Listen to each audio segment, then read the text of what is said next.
Hi, and welcome back to A Better Choice Homestead.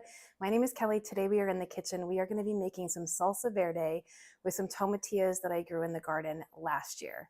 So when they came in from the garden last year, I chopped them up and pre-measured them so that I would be able to get 8 pints of salsa verde made in the off season. I finally have the opportunity to do that, so we're getting everything out of the freezer and chopping up some of the vegetables fresh.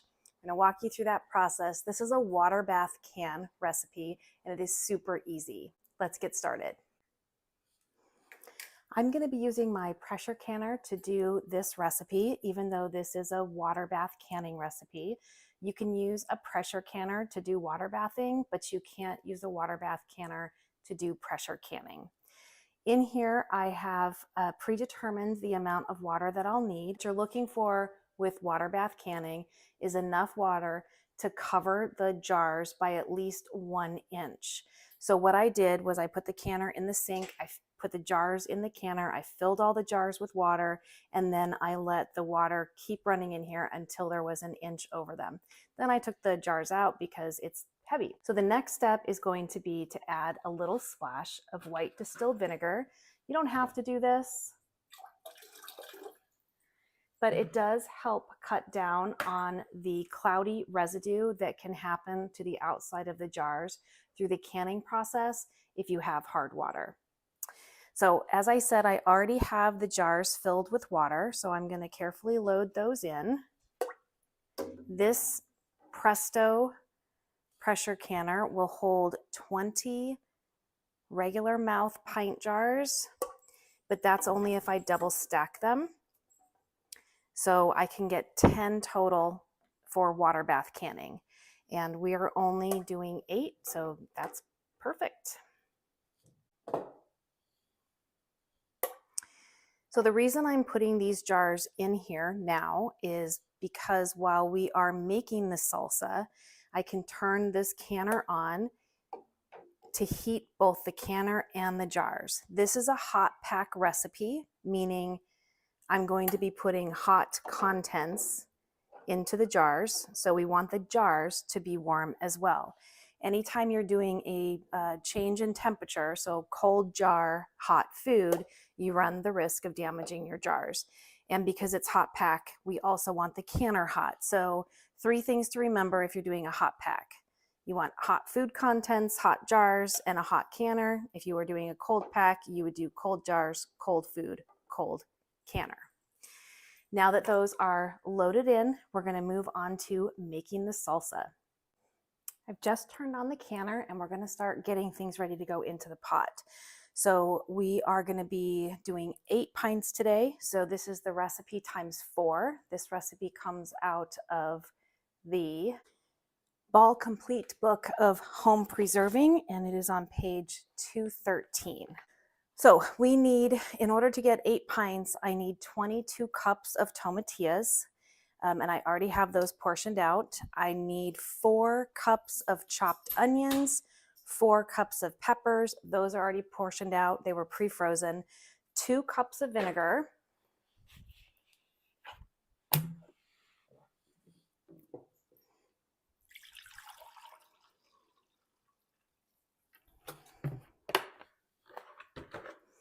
I'm going to pour that into my pot.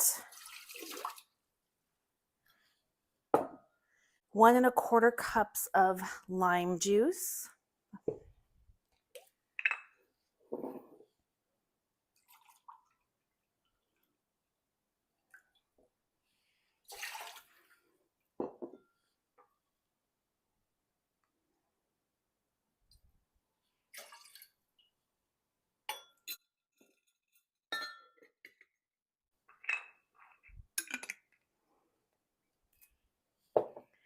A 1/2 cup of cilantro.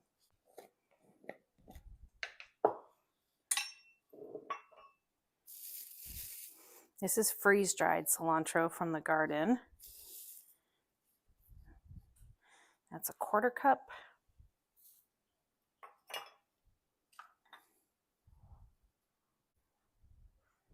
And a 1/2 cup. I need 1 1/4 cup of chopped garlic. So that's a lot of garlic. I've already peeled some, but we're gonna need a lot more than that.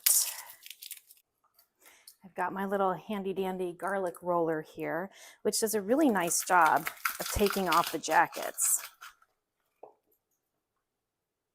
Really nice job. Makes quick work of it.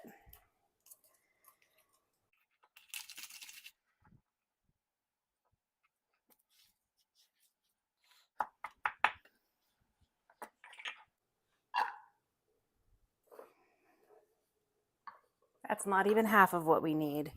So we'll keep rolling garlic.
That took almost 4 heads of garlic, but we have our 1 1/4 cups.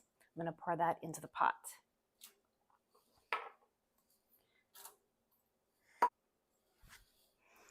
In the pot so far, we have the distilled white vinegar, the garlic, freeze-dried cilantro, lime juice, and to that I am going to add 1/2 cup of cumin,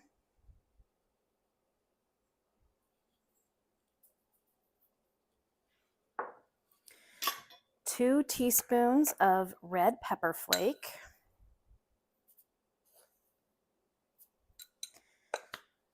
2 teaspoons of salt,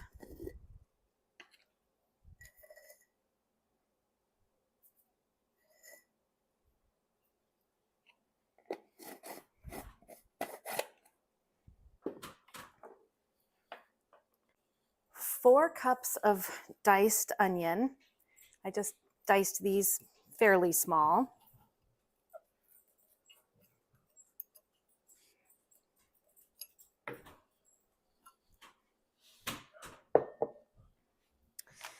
22 cups of tomatillos. And again, these are tomatillos that I froze last year from the garden. So this is 4 cups, 3 cups, 2 cups, 5 cups. You know, they don't all ripen at once, so I did them in batches. Another 5 cups and 3 cups. And last but not least, peppers. So I need a total of 4 cups. So I have 2 cups of jalapenos that I diced up last year.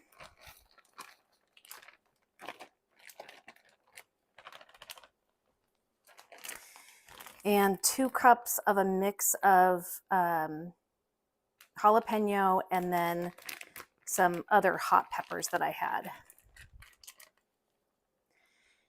And that's everything. We're gonna get this going. We're gonna bring it to a boil. So I'm gonna put it on medium-high heat and I'm gonna stir this up.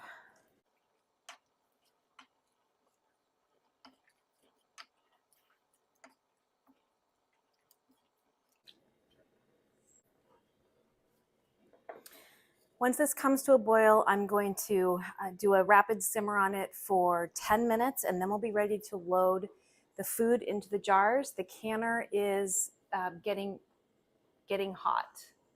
I'm actually going to turn that down just a smidge because we've got 10 more minutes, at least 10 more minutes to go before we're ready to load the food. We've come up to a boil. This is what we want to see. So we're going to keep it at a temp that allows it to just kind of gently boil for the next 10 minutes. And then we'll be ready to get this salsa into jars. We have 1 minute left on the salsa. I want to show you where we are with the canner. So we have bubbles everywhere showing you that that's really hot. So what I'm going to do with those jars is carefully lift them out with the jar lifter, empty them into the sink and one at a time, and put them on my cutting board so I can load them up and put them in the canner. Right, I've got a hot jar here. I've got a ladle to get the contents into the jar, and I've got a funnel.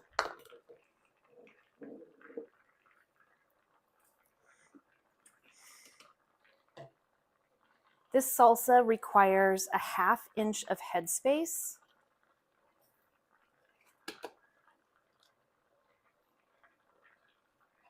So that should be up to about the second ring on the jar. And on using this little tool, second tier, and you want it to just be at the top. So there's a little bit too much in here. I'm going to spoon it out.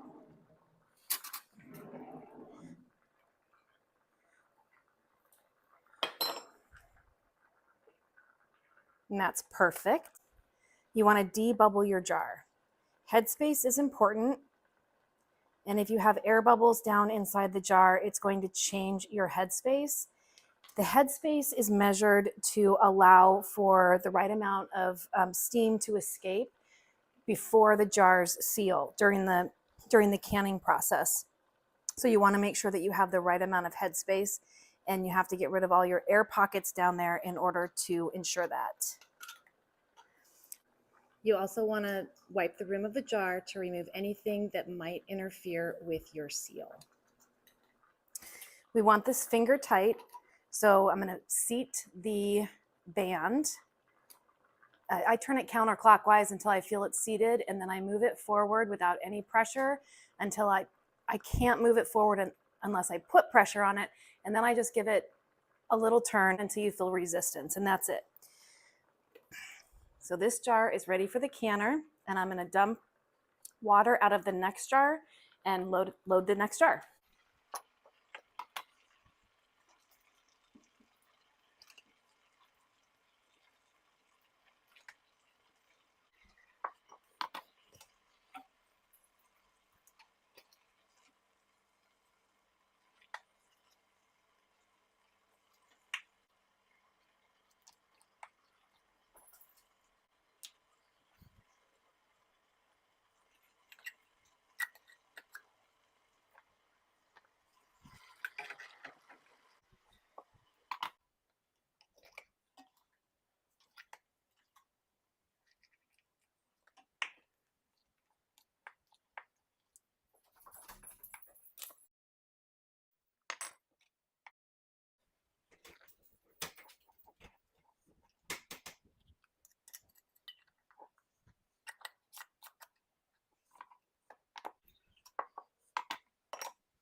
Tomatillos are really high in fiber, so they're a really good part of your digestive health. They also contain a moderate amount of vitamin C's, A, K, and niacin, which is a B, as well as potassium, manganese, and magnesium. They have a special antioxidant called a withanolide, which is linked to anti-cancer and antibacterial functions in the body. The vitamin A, C, and flavonoids also help protect you against lung and oral cancers. And the vitamin C stimulates production of white blood cells and therefore boosts your overall immune system. And the niacin, which again is a vitamin B, gives you an energy boost.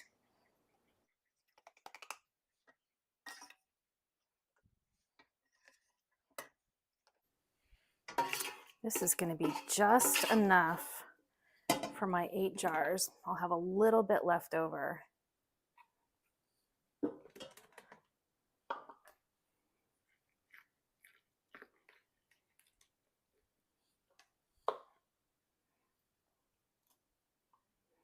Just a little bit left over.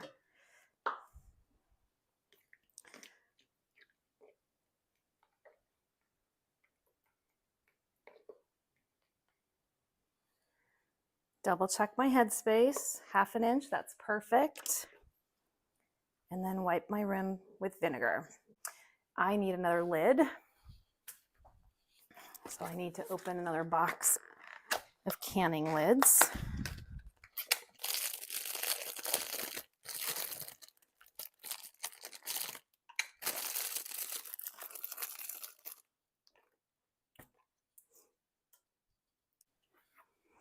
All right, last jar, we're gonna get that seated, and then we're just gonna go forward until we feel resistance, and then a slight turn with pressure.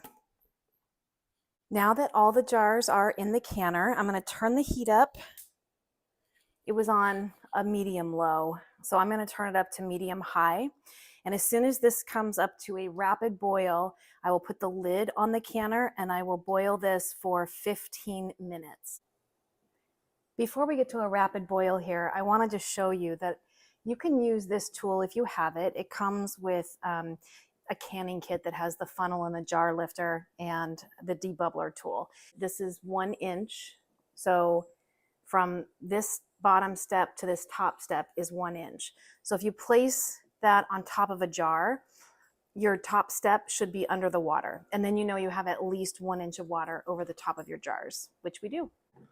Our canner is bubbling. So I'm gonna go ahead and start the timer for 15 minutes. First, I'm gonna put the lid on. Now, this is a pressure canner and we're not pressure canning, so I could leave the lid off. I'm certainly not going to seal it and I'm not going to close the vent here. But as the water heats up, you can see the steam escaping, and when you have steam, you also have water loss in the pan or in the pot. So I want to make sure that my jars maintain at least 1 inch of water over the top of them throughout the process. So I'm just going to reduce the amount of steam that comes off. The 15-minute processing timer went off, and then I let these sit in the canner for 5 minutes, and that was that ding there. So these are now ready to come out of the canner. I've got a towel. I'm going to use the towel just to help steady the jar, and because the jar is going to be dripping water as well. So even if there's water on top of the jar lid, I am not going to tilt it to get it off, because that could interfere with the seal. By tilting it before it's fully sealed, you could get some of the contents of the jar on the rim, and then you won't get a good seal. So no tipping your jars.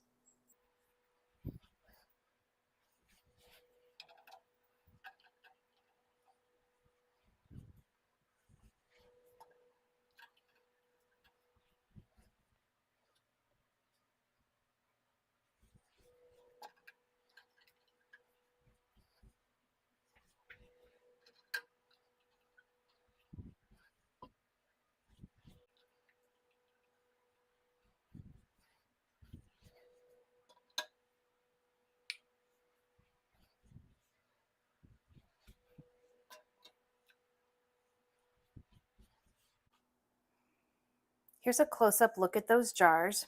You can't see them boil at this point, but they are super hot and they need to stay on the counter untouched for 12 to 24 hours. I've also got them spaced pretty well apart so that they have the opportunity to cool down nicely. If you touch them, move them around too soon, again, you can disrupt that seal. And we just spent a bunch of time and energy and food making these jars, so we want to make sure that they seal. I've got the jars behind me on the counter. I've put them on a towel. Again, you want to protect them from any jarring change in temperature. Those are cold granite countertops and the jars are hot, so I want to make sure that they don't break.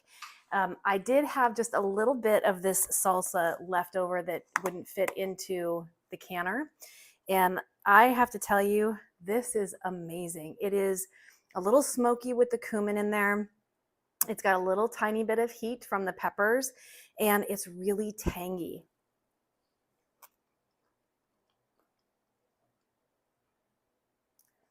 That is so good. I can see using this on burritos, eggs, as a dip for chip, fajita, and in enchiladas. I am really excited to have another 8 jars on my shelf. I'm surely growing tomatillos again this year.